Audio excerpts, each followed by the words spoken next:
Pada tahun 1981 di Portland ada sebuah game arcade atau dingdong. Kalian tahu kan mainan kita zaman kecil dulu, para Gen X dan Gen Y. Nah, game ini menyebabkan banyak gamer mengalami migrain, serangan jantung, kejang-kejang, dan stroke. Ada juga yang mengalami amnesia, bahkan halusinasi. Semua disebabkan oleh sebuah game yang tiba-tiba muncul begitu saja. Nama gamenya adalah Polybius. Meskipun sudah banyak sekali korban, permainan itu sangat bikin kecanduan, yang membuat beberapa remaja jadi berantem di tempat permainan itu, dan ada juga yang meninggal. Pertanyaannya, kenapa pemerintah mengizinkan ada game seperti ini? Atau mungkin ini eksperimen dari pemerintah? Wahai para netizen yang dimuliakan, selamat datang di channel ini, dan inilah game paling berbahaya.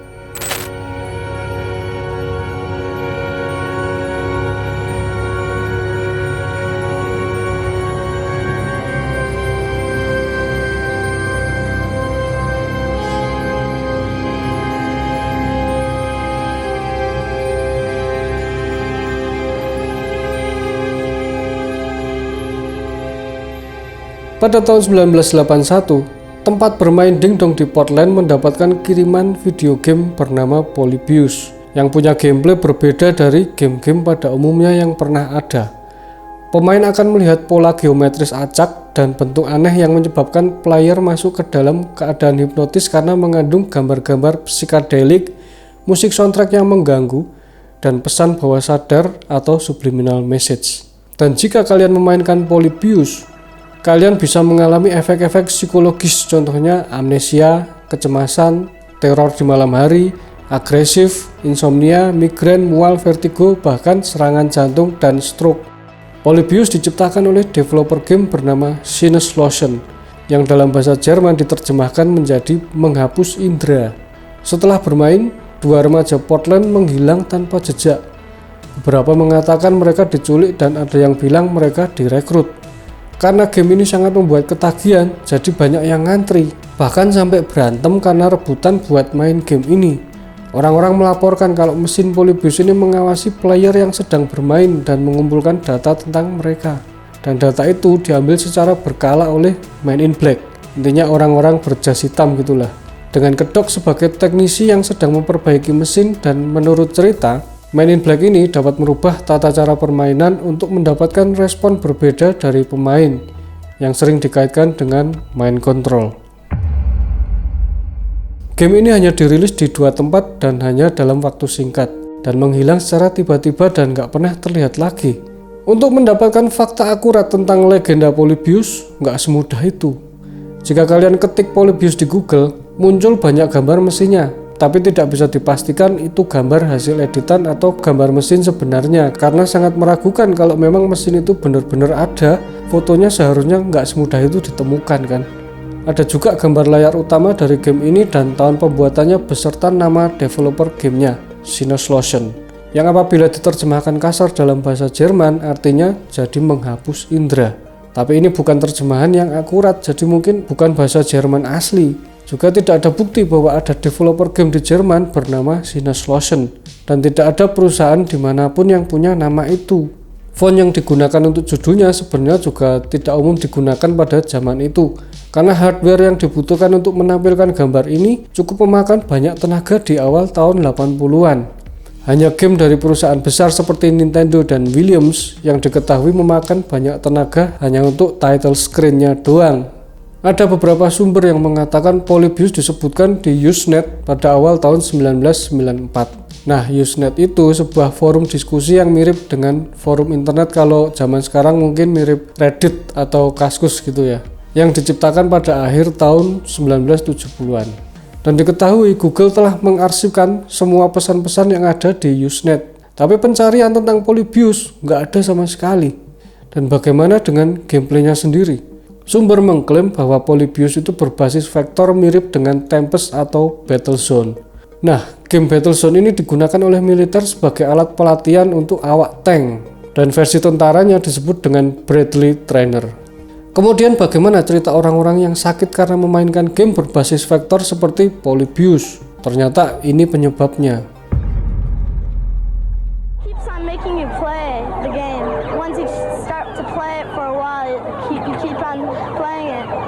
Long hours at the screens, psychologists say, can lead to extreme introversion. Youngsters communicating in a video fantasy land and not with their peers or parents. Pada tahun 1982, Michael Lopez yang berusia 14 tahun sedang bermain game Tempest dengan temannya di arcade Malibu di Beaverton, Oregon. Dia mulai merasakan sensasi aneh di belakang kepalanya, dan dia mulai buta, pusing dan muntah di tempat parkir. Dia kemudian pingsan di dekat rumahnya dan berteriak kesakitan. Ternyata, gameplay dari game Tempest ini mengandung sinar berkedip dan efek visual yang menyebabkan migrain atau kejang-kejang. Kemudian ada kasus dari Jeff Daly yang mati setelah bermain game Berserk di tahun yang sama. Dia meninggal karena serangan jantung yang nggak diketahui. Mungkin stres saat mencoba memecahkan skor, memicu serangan jantung. Hal yang sama dialami oleh Peter Bukowski dari kota Calumet yang juga meninggal karena gagal jantung setelah bermain Berserk. Dua remaja laki-laki juga berkelahi karena game tersebut dan salah satu menikam temannya. Dan ada Brian Mauro yang bermain Asteroid selama 28 jam berturut-turut. Dia sakit dan pingsan, tapi Mauro minum banyak Coca-Cola selama berjam-jam, jadi pantas aja dia sakit karena itu. Dan setelah semua cerita ini terkumpul, ini membawa kepada satu kesimpulan bahwa game-game ini dapat menyebabkan efek paranoia. Masyarakat curiga pada pemerintah karena pemerintah diduga melakukan operasi rahasia menggunakan video game di tempat arcade atau dingdong.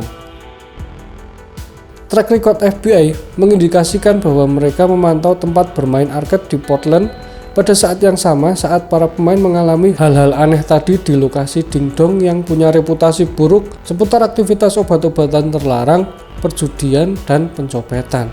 That part's true. There was a lot of illegal activity in arcades that was being monitored by not only government and federal agencies but by local police.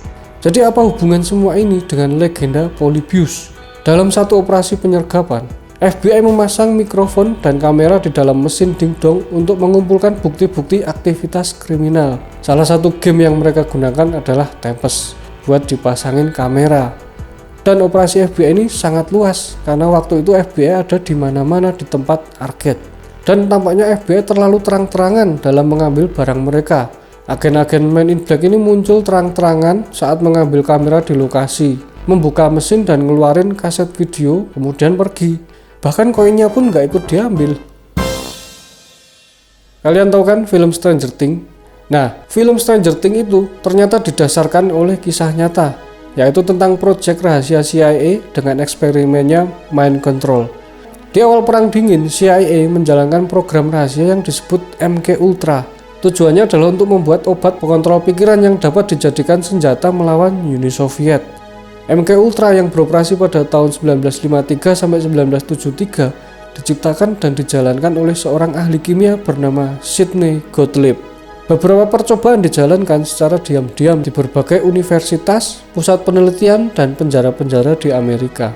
Metode utama yang digunakan adalah disetrum dan dilakukan pengujian obat-obatan seperti LSD, amfetamin, dan bahan kimia lainnya. Korbannya termasuk orang-orang yang nggak sadar akan eksperimen yang dilakukan terhadap mereka, seperti tahanan, pasien rumah sakit jiwa, dan bahkan warga biasa. Tidak diketahui berapa banyak korban tewas dari eksperimen MK Ultra ini. Salah satu kontroversi terbesar MK Ultra adalah bahwa banyak dari eksperimen dilakukan tanpa persetujuan para subjek. Dalam beberapa kasus, eksperimen ini bahkan menyebabkan kerusakan fisik dan mental permanen pada para peserta. Jadi hidupnya hancur secara permanen. Walaupun eksperimen ini ditutup pada tahun 1973, tapi rumor mengatakan mereka secara diam-diam masih menjalankan operasi dan banyak yang meyakini bahwa game Polybius memang sengaja dibuat untuk mengetes mental dan keseimbangan fisik sebagai metode perekrutan tentara AS. Walaupun semua cerita-cerita ini benar, tapi tidak ada satupun yang benar-benar terkait dengan game Polybius. Tidak ada permainan seperti itu yang pernah ditemukan. Dan jika kamu melihat game Polybius di internet atau YouTube, itu adalah buatan orang random atau sebuah remake. Developer game freeware Rogue Synapse dikenal karena menciptakan game arcade yang digunakan untuk properti film The Last Starfighter yang dirilis tahun 1984. Mereka kemudian membuat game Polybius di tahun 2007. Dan versinya mencoba meremake game Polybius sesuai dengan cerita-cerita yang beredar di tahun 70-an. Termasuk visual psikadelik dan pesan subliminal. Dan game ini sekarang ada di Steam, kalian bisa membelinya.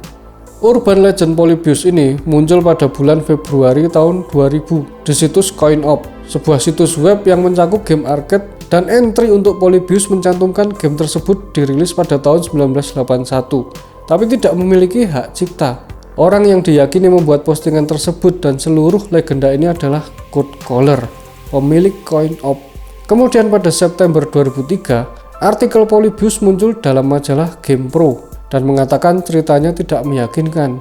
Dan pada awal 2000-an, majalah GamePro ini adalah salah satu majalah game terbesar. Jadi hal ini menarik perhatian.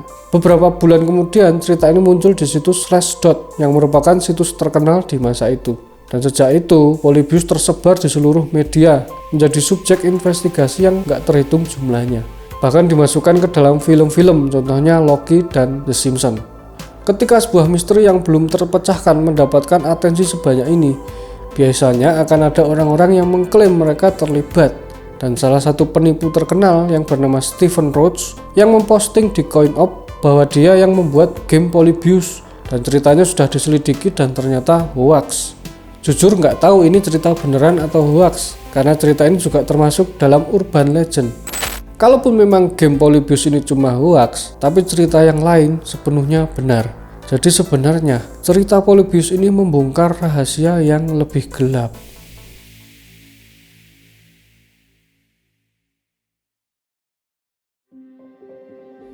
Sekian dongeng kali ini. Menurut kalian, apakah game Polybius ini benar-benar ada di tahun itu? Atau ini semua cuma cerita karangan orang-orang di internet? Komen di bawah. Dan kalau kalian butuh konten yang lebih berat atau berbobot, tonton yang ini atau yang ini ya. Dan sekarang saatnya kalian subscribe dan nyalakan lonceng notifikasi. Oke, sekian video kali ini dan sampai jumpa di video selanjutnya.